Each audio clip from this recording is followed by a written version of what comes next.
ওং নমঃ শিবায়। জয় মা দুর্গা। বন্ধুরা, আপনারা সবাই জানেন যে এখন চৈত্র মাস চলছে।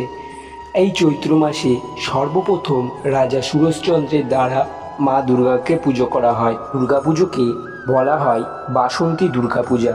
শরৎকালের মতন এই দুর্গাপুজোতেও সমস্ত রকম নিয়ম আচার মেনে চলা হয়। বন্ধুরা, এই চৈত্র মাসের শুক্লা পক্ষে একটি তিথি পড়ে।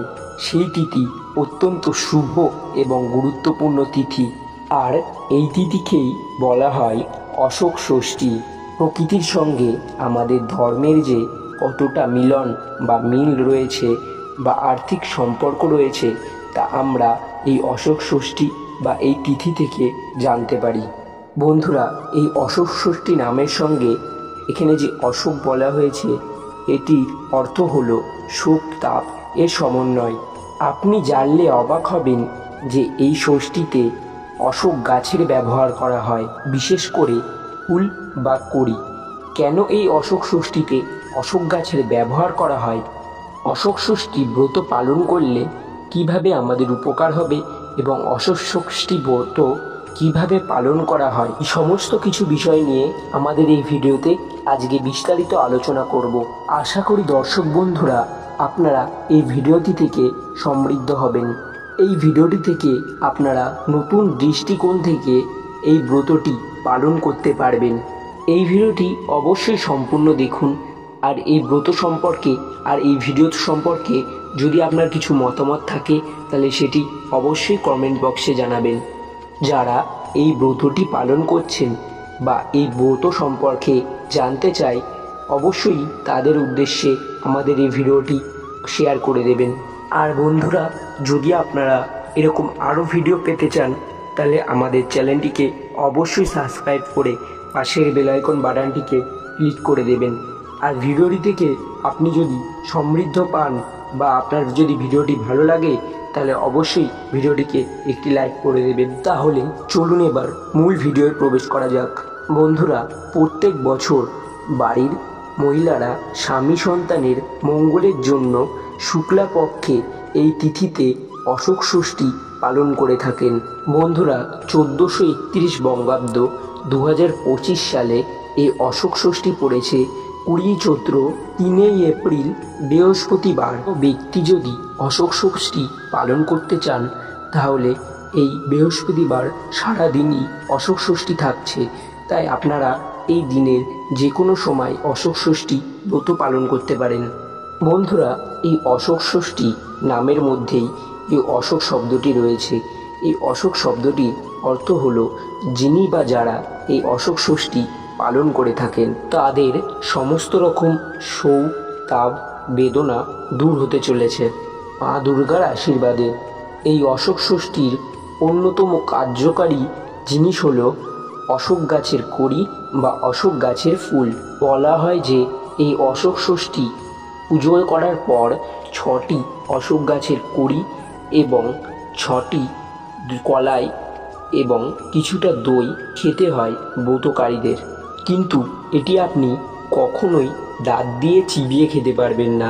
এটি ব্রতকারীকে অবশ্যই গিলে খেতে হবে, তবেই অশোক ষষ্ঠী ব্রত সম্পূর্ণ হবে বলে ধরা হয়।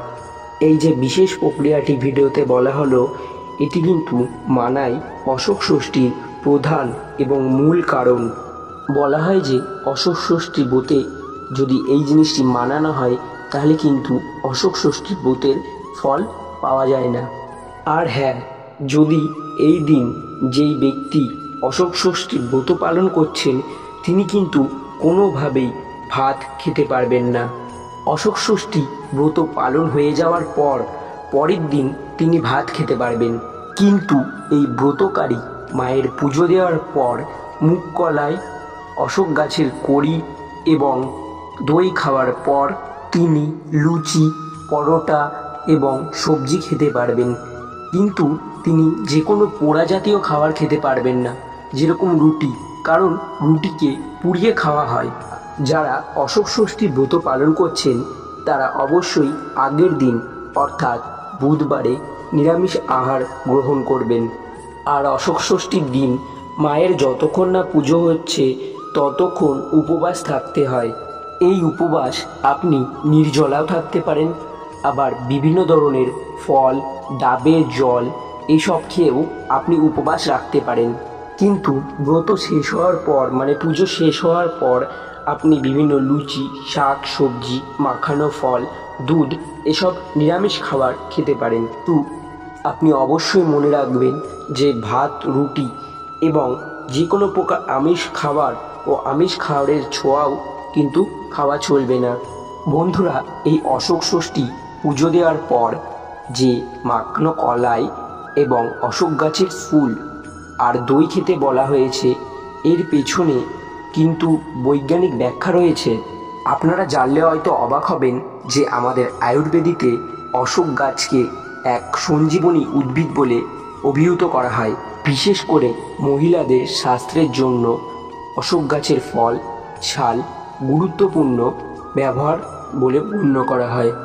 অনিয়মিত ঋতু পরিবর্তন এবং বন্ধ্যাত্বের জন্য অশোক গাছ গুরুত্বপূর্ণ এবং অতি গুরুত্বপূর্ণ ব্যবহার বলে গণ্য করা হয়েছে। অশোক গাছের ছাল এবং ফুল যদি ঘা হয় তাহলে ডিটক্সিফিকেশন থেকে আমাদের রক্ষা করে এবং ব্রণ এবং ফুসকুড়ির কাজেও আমাদের অনেক অশোক গাছ ব্যবহার করা হয়। অশোক গাছের ফুল গ্রহণ করলে আমাদের অর্শরোগ কমায় এবং মাংসপেশি শক্ত রাখে। আর সবথেকে যেটি গুরুত্বপূর্ণ বিষয় সেটি হলো বন্ধ্যাত্ব রোগে এটি আমাদের গুরুত্বপূর্ণ কাজে ব্যবহার করা হয়। অশোক গাছের ফুল বা বীজ আমাদের ত্বকের জন্য উপকারী এবং শ্বাসকষ্টর মতন রোগ কমাতে সাহায্য করে। আপনারা জানলে হয়তো অবাক হবেন যে অশক্ত গ্যাস আমাদের প্রাকৃতিক বিষাক্ত গ্যাসকে শোষণ করে এবং আমাদের প্রাকৃতিকে দূষণমুক্ত করতেও সাহায্য করে। এই গাছ আমাদের প্রাকৃতির ভারসাম্য বজায় রাখে। এর জন্য এই গাছকে হিন্দু ও বৌদ্ধ ধর্মে এই গাছকে আমাদের শুভ বলে গণ্য করা হয়। বাস্তুশাস্ত্র অনুসারে এই গাছ আমাদের দুঃখ ও দরিদ্রতা দূর করে থাকে। আর এই সময় মুগ কলাই খাওয়ার ওপর বিশেষ জোর করা হয়। যদি এই সময় মুগ কলাই খাওয়া হয়, এতে প্রচুর পরিমাণে প্রোটিন, ভিটামিন ও অনেক কিছু আরও অনেক জিনিস থাকে। এতে ফাইবার ছাড়াও ভিটামিন এ, বি, সি এবং কে এর মতন আরও অনেক জিনিস থাকে। এছাড়াও রয়েছে আয়রন, পটাশিয়াম, ম্যাগনেসিয়ামের মতন আরও অনেক কিছু যা আমাদের ওজন বৃদ্ধিতে সাহায্য করে। তো নমস্কার বন্ধুরা, আজকের ভিডিওটি এই পর্যন্তই। ভিডিওটি ভালো লাগলে অবশ্যই ভিডিওটিকে লাইক করে দেবেন। আপনারা ভালো থাকুক, আপনাদের পরিবারের সবাই ভালো থাকুন এই কামনা করে আজকের ভিডিওটি শেষ করছি। নমস্কার, জয় শ্রীকৃষ্ণ।